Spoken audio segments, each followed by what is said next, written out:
In the realm of the unexplainable, an unexpected encounter with a time traveller from the future was the last thing on our minds as we set out on our perilous journey across the forsaken wasteland. We were aware of the rumours, but none of us believed the legends of the olden days could possibly be true. Upon reaching the vast expanse of what once was a vibrant, thriving metropolis, we could not help but feel a profound sense of loss and melancholy. The city was now a shell of its former self, its streets littered with the remnants of a bygone era, a testament to the hubris of mankind's unquenchable thirst for progress. As the sun began to set over the ruins of the once great city, we were reminded of the fragility of life and the fleeting nature of time.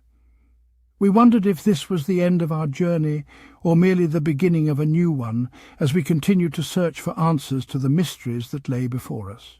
As we ventured further into the unknown, we began to realize that the line between reality and fantasy was becoming increasingly blurred.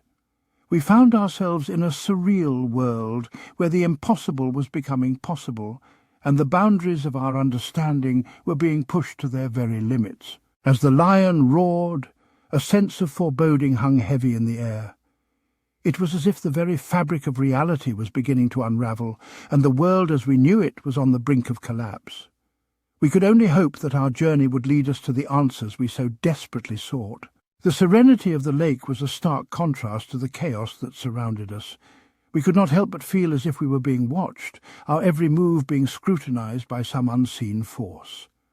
As we ventured deeper into the unknown, we began to question whether our journey was one of discovery or one of self-destruction. As we neared the centre of the city, we couldn't help but feel a sense of awe at the sheer scale of the destruction that had been wrought upon it. The once great buildings, now nothing more than hollow shells, the streets littered with the debris of a civilization that had been brought to its knees by its own hubris. In the midst of the chaos, we began to see signs of life, albeit in the most surreal and bizarre of forms. We began to question whether we were still in the world we once knew, or if we had been transported to some alternate reality, one in which the laws of nature no longer applied. As we approached the centre of the storm, we could feel the tension in the air reaching a fever pitch. We could only hope that our journey would lead us to the answers we so desperately sought, and that the end of our journey would bring with it some semblance of understanding.